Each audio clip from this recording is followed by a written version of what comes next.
Good afternoon. Good afternoon. This is a very special show that we have for you today because I have a very special guest with me today. Now, again, the name of this show is Veteran Care Matters. Now, why is that? It's because we care about our veterans. We're here the fourth Monday of every month at 2 p.m. And again, this is the Awesome Radio Network. And I'm going to bring my very special guest in right now. His name is Toby. And I'm going to let him tell you a little bit about himself, and then we'll get into why he's here. Good afternoon, everyone. I am Toby Bellamy. It says my mic is muted. Do I do anything? No, you're fine. You're fine. Okay. You're fine. I'm Toby Bellamy. I'm the Veterans Treatment Court Coordinator here in Pitt County. And we get justice-involved vets who come through the system who have a substance abuse, mental health, or behavioral health problem. And we try to provide VA treatment for them. And where in cases that the VA is not available or the time for the VA treatment is longer than expected, we have outside resources in which we can use to get the same type of care for the injuries or ailments that they may have. So if they come to the courthouse, they will meet with me. I do a screening process, but my program involves them being on probation. So if they come to the courthouse and they're not in need of probation or anything like that, we can't qualify them for our program. But for the ones who are qualified for the program and will be put on probation, as long as they don't have like a murder charge or manslaughter or a sexual assault type charge, they will probably fit the qualifications for us to get them help through the VA and community service as needed. Also, if they come to us and they're homeless, we get to get them through the VA homeless program right now and try to find them housing and other means of income for themselves as a job and things of that nature to get them back on their feet and not be reoffenders. Well, I want to just bring you back in. So you're talking to your mic, not the computer. That's why we're the way we are, okay? Understood. Okay. Thank you. So now what happened is, you gave them a little information, but now I want to know what made you decide to get in the profession that you are in now. Well, I'm a 31-year vet. I spent most of my time in overseas in Japan. I'm a Navy vet, by the way. What made me want to come to help veterans was the simple fact that as a command master chief, I always helped my troops or my sailors that was under me. But when I got out, I just found myself in this spiral of what am I going to do? What am I going to do? How can I, be a better person or help other vets? And there was nothing out there at first for me. I went to school at the Barton College. I graduated from Barton. And then I tried to find VA-related jobs, and I went through a couple of them, but I wasn't hired. Then what happened was the detention center in Wilson, where I'm from, had some openings, so I applied there. And once I applied there, they said, hey, come on, be a detention officer. So I went to be a detention officer, and about 60 days later, there was an interview for the position I'm at now, Veterans Treatment Court. I applied and it was accepted, and I was more than happy to accept the job because it deals with veterans and things that I wanted to do from the beginning. And that's how I got this job, and that's why I wanted a job helping veterans, and that's how I attained it. And I'm sure that they're glad that you're there. Now this program, has it always been? Or is it a new program? It's a new program for Pitt County, but there are 6 other counties in North Carolina who has this program. Now that's good. The thing is that because we are a veteran show, we have different outlets that help our veterans, and this is so important because I know years ago when someone was in the courts. Well, what would happen is the judge would give you a choice of either going in the military or going to jail. Yeah. Those were the things back then. But at least now, in your position, you can help veterans that's in the system. Yes, sir. I think that you put up a valid point there. It used to be that, you come to court and they say, hey, you need to go in the military or go to jail. Well, now if you're a military vet, and we classify vets as someone who had completed boot camp and had at least 1 day of active service, we consider them a vet. Now, in that same breath, that doesn't mean that every vet will qualify for VA healthcare, which you need to qualify for VA healthcare to come into our program. But the advantage to that is that if they have a VA-rated disability, because they don't have at least 24 or serve 24 active months on active duty, they can still qualify for the program and VA healthcare via that. So, wait a minute, let's back up a second. Now, if they, how long do they have to be on active duty in order to qualify? Typically, it's 24 months of active duty services qualifies you for VA healthcare. Okay, but now, let's say that you said 24 months. Yes. But, okay, that's really 2 years. Yes. But you are in a war zone, and you're over there, you only have 15 months in, and you're wounded, and you come back to the States now. Can you qualify? Yes, you will qualify because you would have more than likely be rated for VA disability. Right. So if you have VA disability from 10% up to 100%, regardless of how much time you spend in, you will qualify for VA healthcare. Okay, that's right. That's what I want to bring out there. Yes, sir. Okay, very good. So now that we got that part covered, when do you have like when let me see, how can I put this here now? When you meet with a veteran that's in this court system, right? Do you all have like meetings, group meetings, or individual meetings? How does that work? First comes the screening. So they come to my office and I have like a 2-hour screening process where I get some basic information from them at the beginning. Next, once I get that, then I get the cause of their problems as far as mental or substance or behavior. And if they qualify via that and they're accepted by the court, then they come to meetings twice a month. Every other Thursday of the month, they come into a court environment where the judge presides over the program, and he talks to them about the progress that they're making based on the treatment plan that was developed with them. And if they're employed, okay, do their employer have to know about this?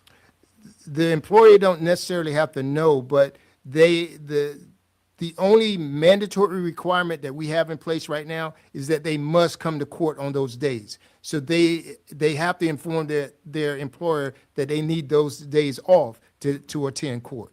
Got you. Okay, and that makes sense. And the thing is, this is so important for our veterans out there, because a lot of times our veterans, they just don't know where and who they can go to if they have an issue and they're in the court system. And by you being there, and especially now that, we're on the radio here, now what information can you give them where they can get in touch with you? If they come to the courthouse, I place signs in all the major fairways of the courthouse. So wherever court you go into, you'll see a sign that says, if you're a veteran, my name is on there and my phone number and how to reach me is on all the signs once you walk into the courthouse. And I also help veterans who have like traffic tickets or information about where to get information about VA benefits and things of that nature. So it doesn't really matter if you're justice involved where you're going to be put on probation, but if you just have a general question and you can't get a hold of the right resources, you can come and talk to me about it. But I have signs all over the courthouse that are pretty large, and they're all in red, white, and blue. So if you see that sign, you can contact me. Very good. Now, you used the word plural before, courts. Yes. So see, I'm not familiar with the courts, I'm glad of that part of it. But how many courts are you involved in, and where are they? Well, I'm only involved with the Pitt County Courthouse, but there are different courtrooms that hold different venues. You got Superior Court and you got District Court. Okay. Those are the courts in which I was referring to. Okay, got you. Okay. And this is good for our veterans out there, especially their families, because, sometimes the veterans themselves, they don't always do what they should be doing. However, their spouse, or their loved one will guide them in the right direction. Absolutely, absolutely. And within the program, I think trying to get a family member involved that cares about the member that's in the program is going to be the key to keeping them motivated to complete the program, to see the treatment through that they need. That's so true, because I know that, even when we try to get veterans, to go to the VA, a lot of times they say, "Oh, I don't need it. I'm doing okay." But I say this here: anyone that has served in the military should go to the VA, Yeah. because you don't know what benefits that you can get. Absolutely. I had a lady just on that come to my office 2 days ago, whose husband had a stroke now.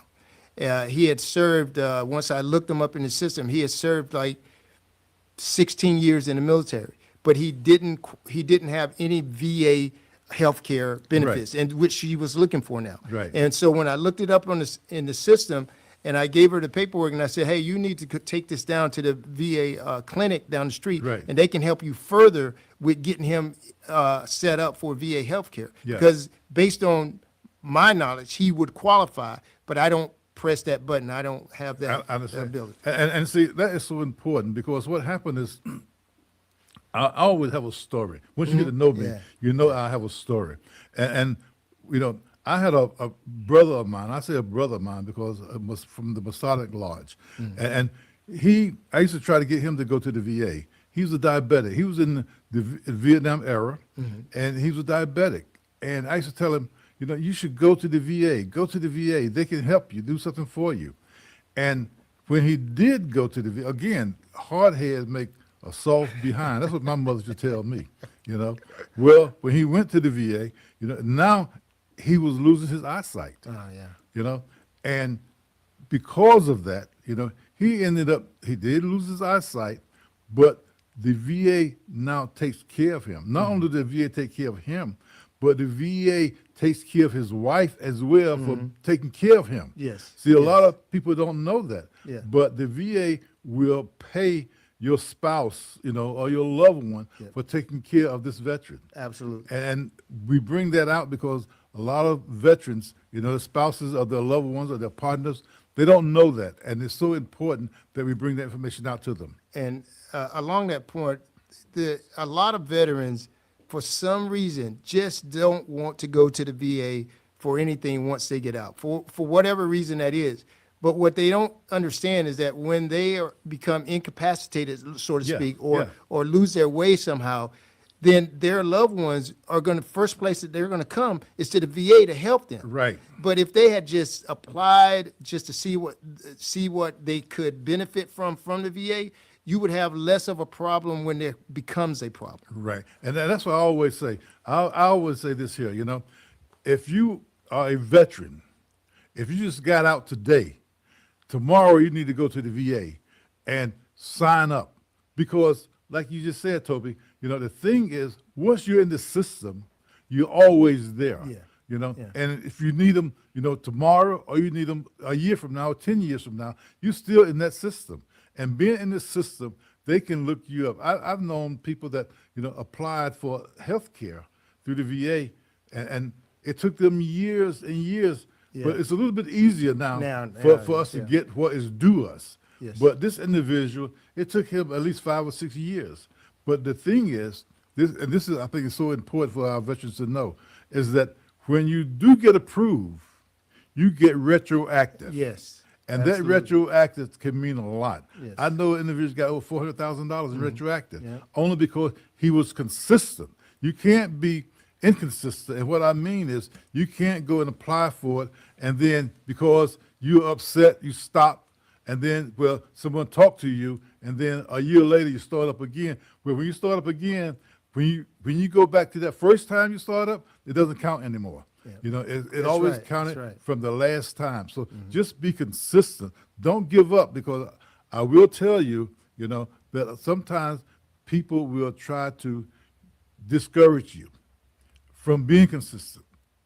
I know for a fact that when we first moved down here, we went to someone, and they told me that what I was applying for wasn't for me. And this is someone that's supposed to help veterans. You know, they had an office that was supposed to help veterans. Right. And for that person to tell me that I couldn't get it, well, my wife told her, because I always go with my wife. My wife said, well, you're not the person to help us. Right. And we went someplace else, and we got what we went there for. Right. So you got to be aware of when people say no to you. Absolutely. You know, because sometimes people say no because they just don't want you to get it. And I tell it the way it is, you know. But you have to say, you know, well, if you can't help me, I'm going to go to someplace else. And there's all type of veteran agencies out here, you know, the DAV, the Veterans of Foreign Wars. Yeah. There's so many that will help you. But don't just say someone tell you no, and then You take that. you take that. I think if you have a veteran or you know of a veteran that haven't reached out to the VA to let them know that you're still around and available and there may be benefits for you, they may just need to do it, because in the bigger picture of things, every veteran that informs the VA healthcare that they may need some assistance is another platform for when funding is available. They expand that funding based on the number of people that are in need or who have requested.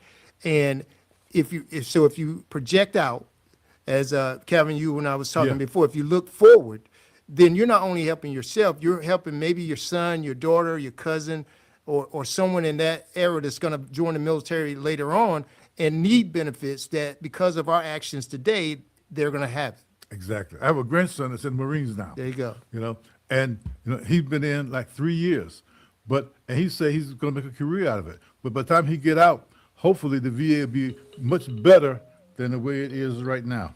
Absolutely, absolutely. We're doing things and playing it forward for the generation that's going to come after us. And I think that's what generations before was trying to do too, trying to improve what 10, 15, 50 years later, the lifestyle back then for us now. Well, you know, Toby, and that's so true. And you just made me think of another wording, you know, and that was shell shock. Yeah. You know, if you go back to my father's time, my father was in the Navy too, by the way. Right, You know, and my father-in-law. All right. Okay.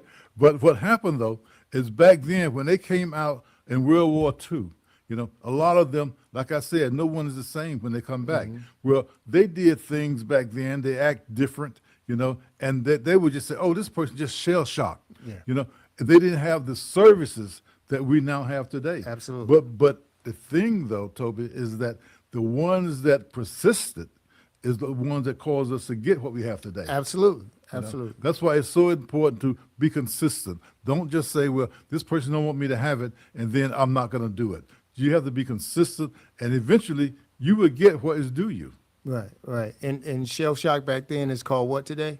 PTSD. There you go. Yes. That's So That's it makes a big difference. You know, and the thing too, Toby, is that, you know, I have to say that under Obama and under Bush, you know, they made it a little easier for, now, I say us. When I say us, I'm talking black folks, because I'm a black man and I know what I went through to get where I am today.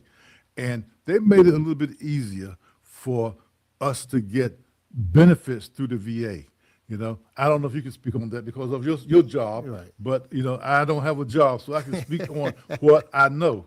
You know, I don't want you to jeopardize anything.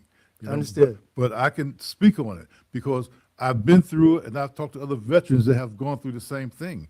But now under this administration that we have now, what is happening is, like when they cut over 30,000 jobs from the VA administration, that will affect our veterans 100%. You know, and I'm going to change the topic a little bit, Toby, to PTSD. Okay. You know, because I think that topic is so important. You know, and there's a few things that I just want to go over because PTSD, that is post-traumatic stress disorder. Yes. See, a lot of people use the letters, but I'd like for you to know what those letters mean. And it's a mental health condition that caused by an extremely stressful or temporary or terrifying event either being part of it or witnessing. And see, that's why I say when people are in the military and they go to war and come back, you don't have to be someone that have shot at someone or killed someone, but because you were there and you were involved, that will cause you to have this PTSD. Yeah, and so many times, young folks, those are the ones that's in war. Those are the ones that come back and they have issues. I know people start drinking.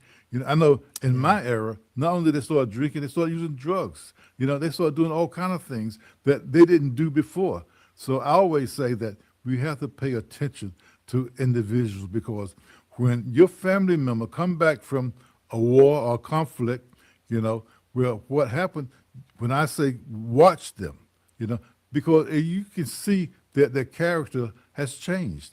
And once you see that, then you need to either talk to them or talk to someone that can possibly help them. Yeah, I agree. PTSD is big, and I have a couple of participants in my program that suffer from PTSD, and the treatment that's available out there, it's real, and it will help them if they comply with the what the treatment plan is. Okay. And that's so important, because what happened is, most people who go through dramatic events may even have hard time adjusting and coping for a short time. You see, because you don't know. Usually when something happens, it doesn't affect you right away. It builds up, and then one day you realize, or your family member or your loved one realize that there's something wrong, but with time and by taking good care of themselves, they usually get better. But when I say get better, that doesn't mean that they're cured of it. They just get better. They can cope. I know people that, they can't sleep at night. They have bad dreams. But what happened is they give them medication, to help them sleep, but they're not over it. They're just coping with it. Yeah. And those are the things. And if the symptoms get worse, what do? Well, you have to go to a doctor sometimes and get counseling. Sometimes it's just medication.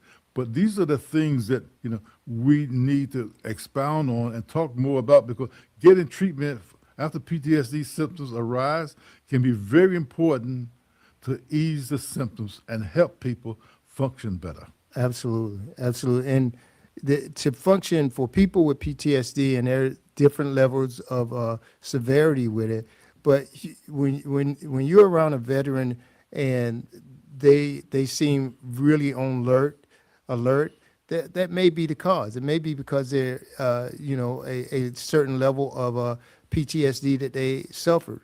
And I have a Marine that comes into my office, and he's always on edge, always looking, Yeah. easily startled, Yeah. and so I approach him differently than I would a different participant. But the bottom line is that, are we providing treatment for you that you are conforming to? Is it helping you?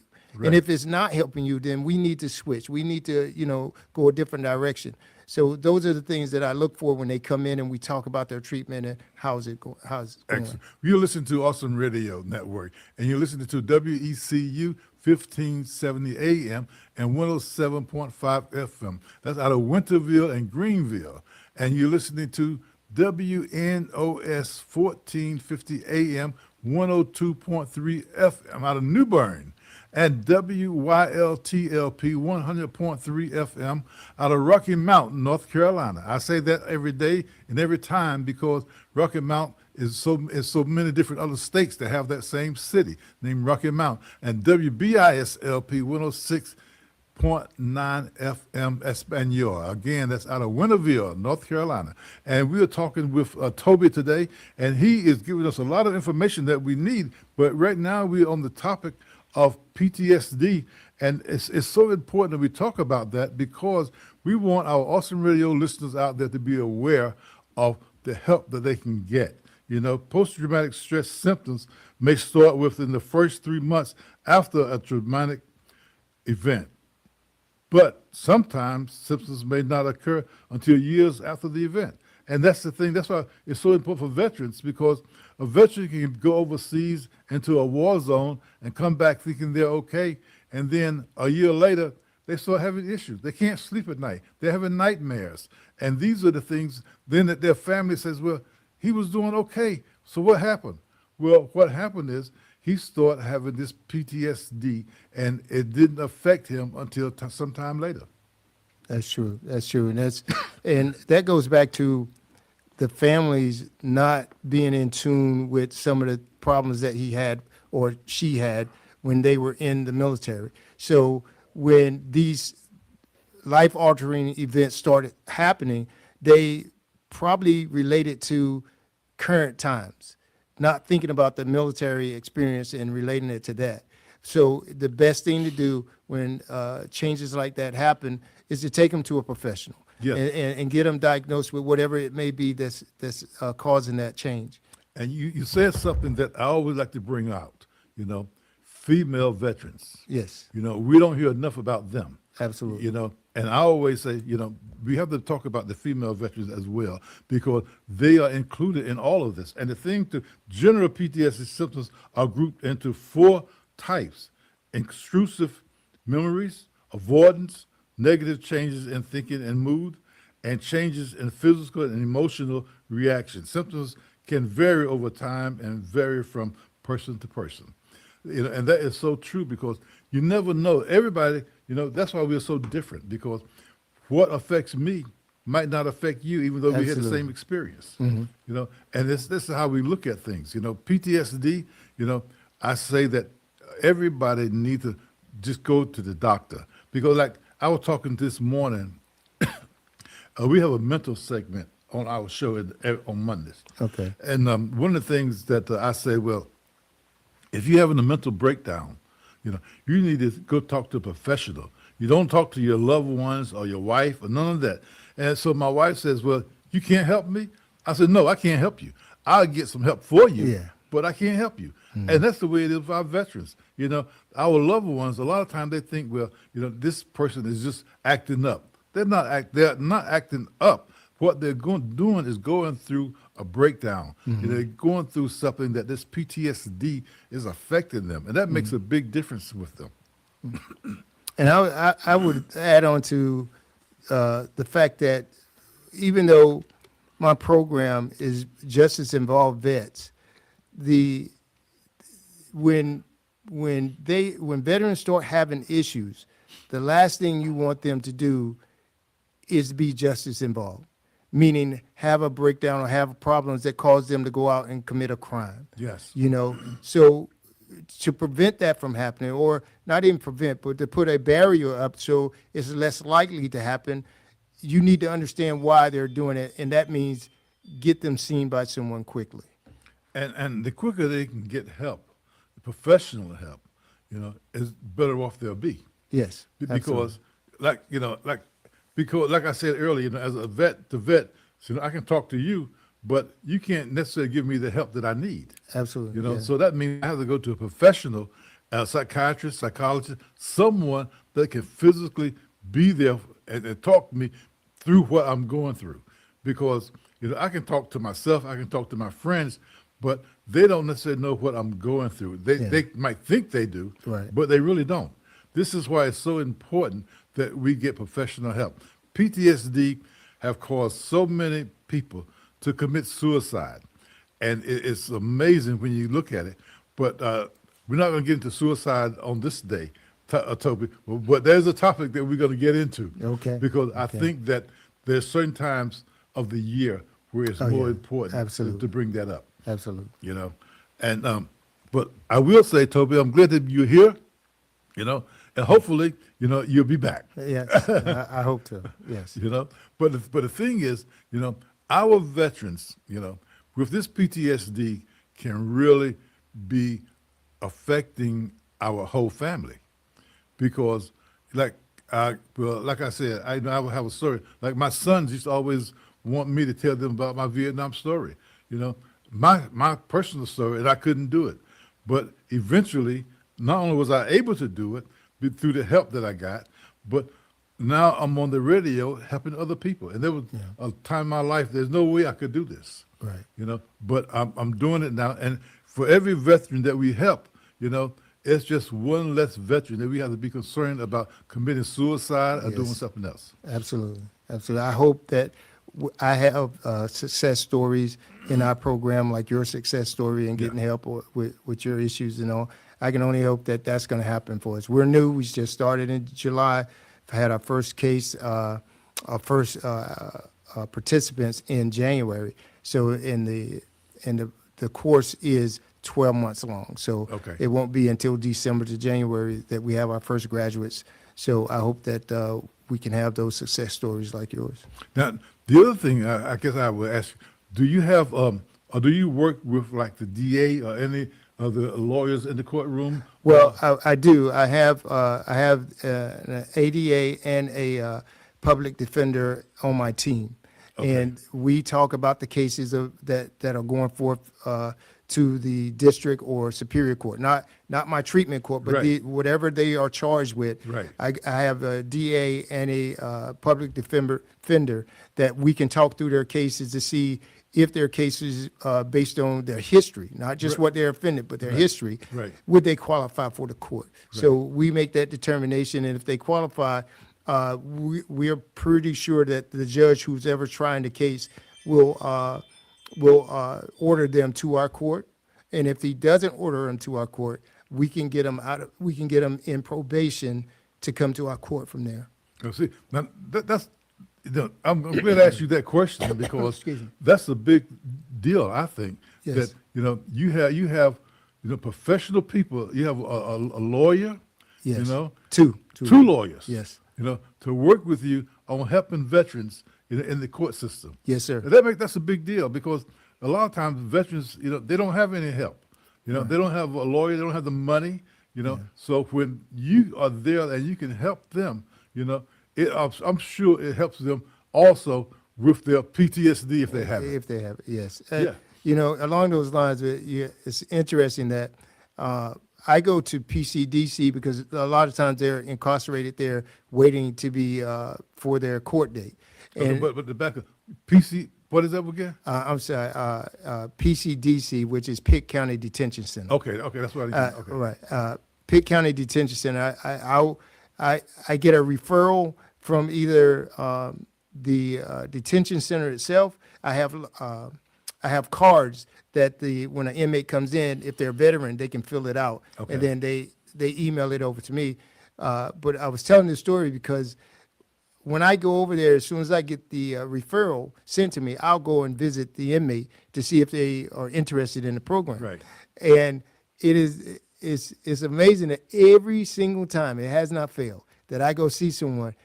When I walk in, the first thing they say, "Are you my lawyer?" I haven't seen my lawyer. And it's like, hold on, I'm not a lawyer. Just you filled out this, or the PCDC sent me over a referral, and I wanted to know if you wanted to know more information about my court and how it operates. Now, most of them was off the back say yes because they thinking that it's going to get them out right then. Yeah. But as we go through the process, they understand that this ain't a quick fix. You're Right. still going to get charged, or you're going to get charged with something, or it's going to be dismissed. And if it's dismissed, that's the best thing, that scenario for you. And I hope that happens. But if it doesn't happen and you end up on probation, then we can help you from there.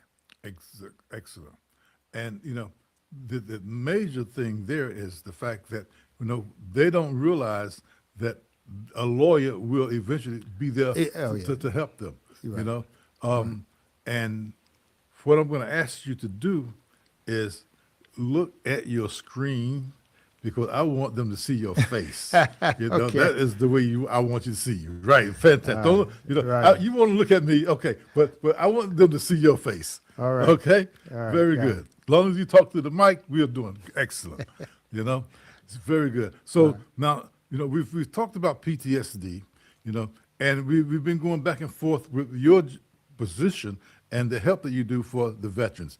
That makes a big deal because, in the court system, when individuals go there, and now you go there with your lawyer, so how do they decide, or how is it decided that this lawyer is going to help this individual? What I've seen for most of the candidates that I've talked to, their lawyers are lawyers that they had previously. So it never changed if it's a public defender. Okay. If it's a public defender lawyer that they had for a prior case, that's usually the same lawyer they're going to get. Now, even though I have a public defender and an ADA on my team, it doesn't mean that either one of those are going to be trying all these cases. Right. They get to keep the same lawyer they have, but my representative at the public defender's office and the ADA can talk to those lawyers if need be. Okay.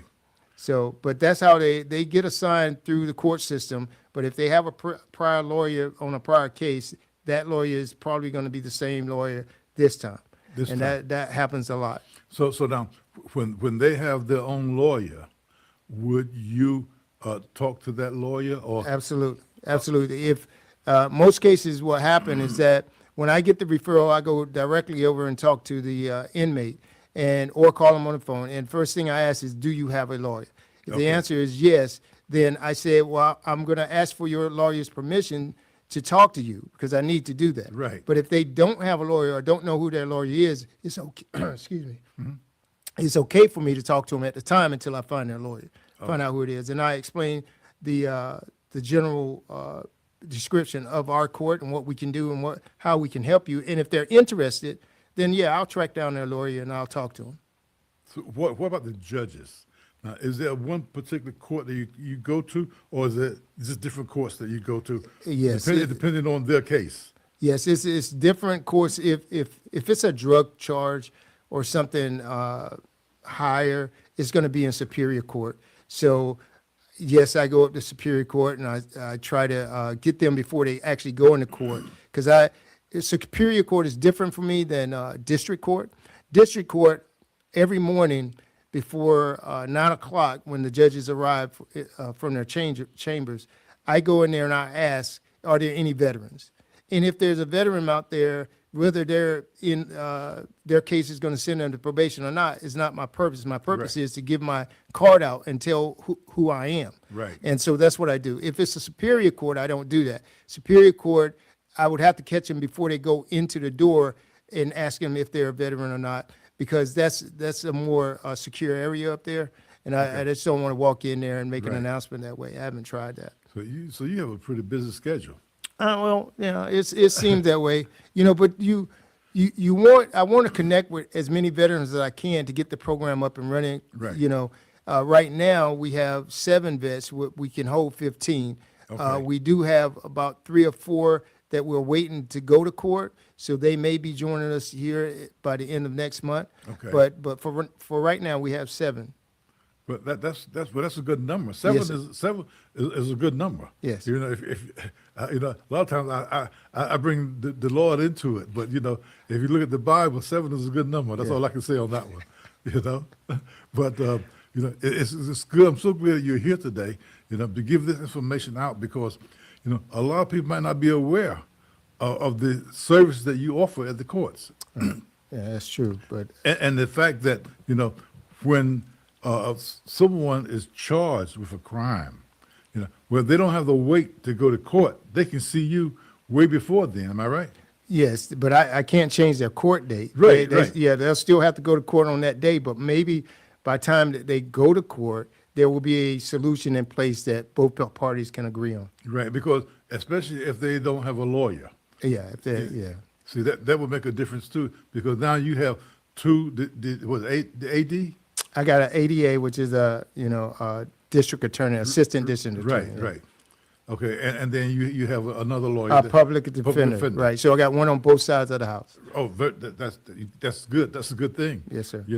Very good. And so now, to start all over again, I guess, we have quite a bit of time left. Mm-hmm.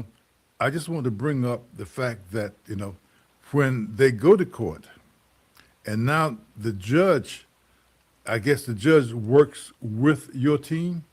Yes, if the judge is aware that he's talking to a veteran, Right. and both parties are on the same page, then the judge is probably more than likely going to say, we're going to assign you Veterans Treatment Court to get screened. Okay. He can't say that they have to mandatory complete it, because if if they don't qualify via the screening, then they just go back to, Now, what would cause them not to participate?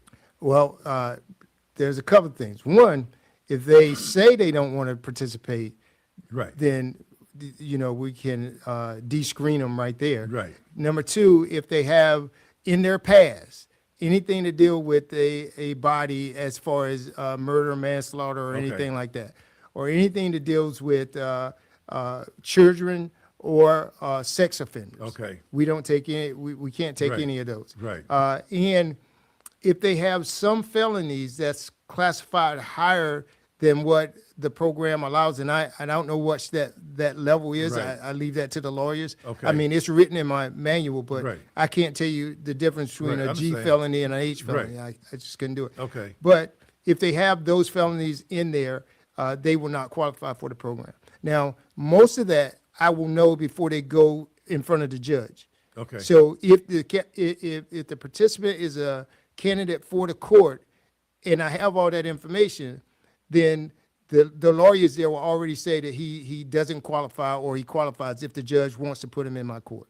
Okay. So we understand, what will allow them to not be qualified. Yes. But what will allow them to be qualified? Well, they just have to have a substance abuse, mental health, or behavioral health issue, meaning PTSD, Right. traumatic brain injury, Okay. on drugs, Right. or when they're young these days, they say ADHD type thing. Right, right. Yeah. So if they're hyperactive and that sort of things, or some other type of disorder, they will more likely qualify for my court. Okay. And it doesn't matter how long they've been out of the military. No. Remember when we talked about earlier, the criteria is being a veteran. Right. Being a veteran that is that has VA healthcare or can receive VA healthcare. Okay. So now, what if this individual does not receive VA health care? Can they get into your program? Being a veteran? Being a veteran, what I would do to try to help them at first would be find out what their issue is, because like I said, otherwise they will qualify because they would have a substance abuse, mental health, or behavioral health problem. Okay. Let's say they have that issue. Right. If they have that issue, the next thing I would do, if they didn't qualify for the VA healthcare at the time, is see if their condition was military related. Okay. If it's military related, then I would have them put in a disability claim. Okay. And then once that claim is approved or comes back positive or negative, then that would determine if they can get VA health care and they can be in the program. Now, that once you put in a claim, it's never going to be 3-4 weeks. Right, It's going to take exactly. 6 to 8 months. Exactly. If So not longer. Yeah, it's going to take a while. But if they're on probation, let's say for 36 months, Right. then that 8 months is not going to be a problem for them. Okay. They just won't be actively in my program, Right. but we can be on hold until we get the results back. Get the results back. Now, but if they are not receiving any benefits and they have never signed up for at the VA for anything, how will this veteran benefit from your program? Well, they can come in and I can give them all the information that you and I have already discussed, Right. or where to get the information for the needs that they have, and that's how I would benefit them. You can come to me, and if I can't answer your question, I'm still one of those people who will try to get the answer and get it back to you. That because you're not in my program doesn't mean anything. You're a veteran, so let me try to help you. And that's the key, because there is so many programs out there for our veterans, and we just need to make them aware of it. Yes. Because a lot of times, the veterans say, well, there's no program out there for me. But all you got to do is get in touch with Toby, or you go to the different agencies out there. The state has a veteran organization that will help veterans. Yes. Then you have, like I said before, you have the Vietnam VFW. veterans, you have the DAV, you have so many other veteran organizations out there that can help our veterans. And that's why we have this show, Toby, Yeah. because all our objective is to help veterans. Okay. And if we can help them through your system or just word of mouth, that's what it's all about.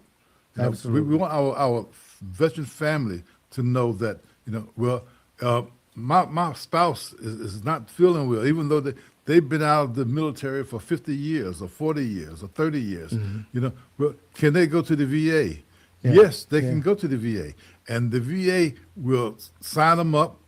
And because I always say this here, Toby, the VA is not going to come to you. Yes, right. You got to go to them. You're gonna have to go to You them. know, and once you go to them, now it's up to you to be consistent to sign up, because sometimes they might tell you that they can't help you. But don't say, I'm going to take a no. You Right. know, I used to be in an organization where they said, we used to go around and sell electricity. And if you got 10 no's and 1 yes, that yes meant more than those 9 no's.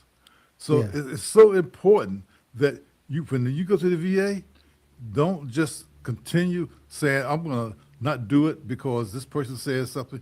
No, you have to be consistent. And I've noticed someone, we got listeners here that type in. I'm going to give the phone number out again in case someone want to call in, and that is 252-756-2008. If you want to call in and be part of the conversation, we would love to hear from you, because we have someone that said you have to do the work. Yeah. And I'm not going to give out their name because they might not want us to give out their name.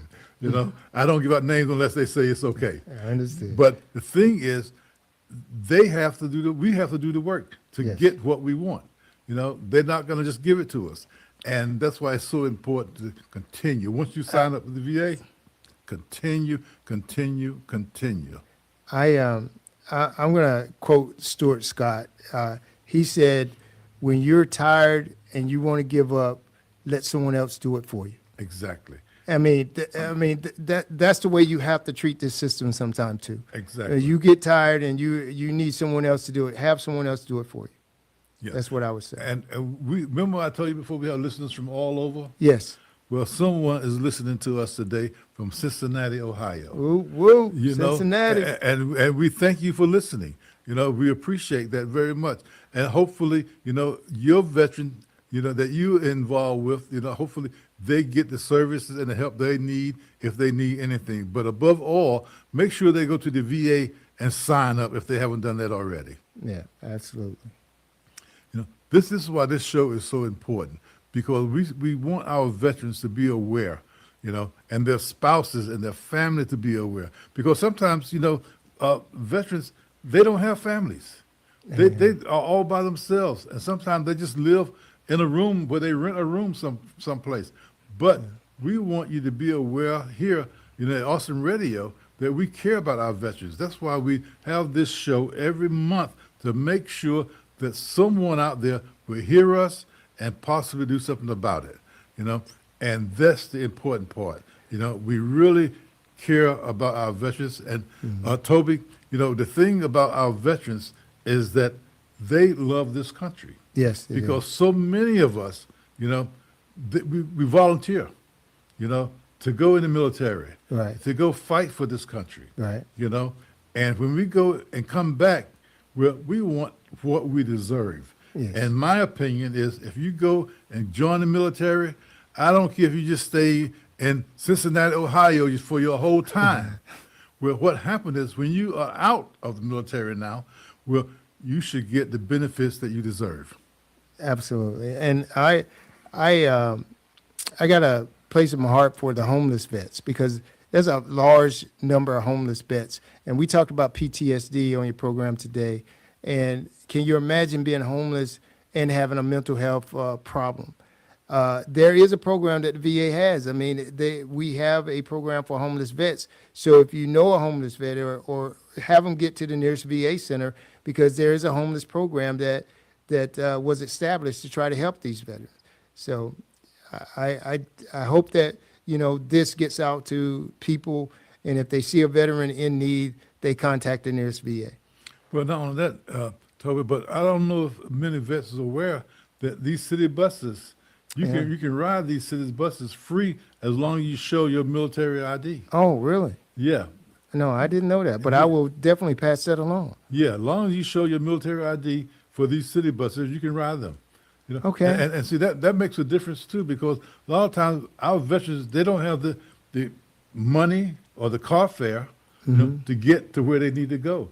But as long as they have that military ID, you know, that VA ID, then it doesn't cost them anything. I mean, it costed them in the past to get that. Right. But today they can ride for free, and that's something in Pitt County. Roger. Great. Yeah. I did not know that. I will Yeah. definitely pass that along. That's something that I always say, you know, that we have to give out information for our veterans, because I'm sure a lot of them didn't know it, you know. Yeah, But I'm- every once in a while, I put that I call that a jewel. you know. Jewel, yeah. I put that out there for our veterans to be aware of, you know. And, you know, again, you listen to the Awesome Radio Network, WECU, 1570 AM, 107.5 FM out of Winterville and Greenville, and WNOS 1450 AM, 102.3 FM out of New Bern, and WYLTLP 100.3 FM out of Rocky Mountain, North Carolina, and WBISLP 106.9 FM Espanol, again out of Winterville, North Carolina. You know, Toby, we've had a great show today, and we still have a few minutes to go. So we're giving out some good information. Absolutely. I think that ID, having your ID to ride the city bus may work in more counties than just here. You're probably right, but see, you don't know until you've asked. Yes, you know? absolutely. And Absolutely. see, this is the thing. You know, if people at the city council would go and put this information out, you know, I know the VA had started putting it out at one point. This is how I learned about it. You know, but then it's like the city council in different counties will put this information out, because I'm sure they could do the same thing. Absolutely, they could. That's good. You know, and you know, then I got one little beef that I have to put out there.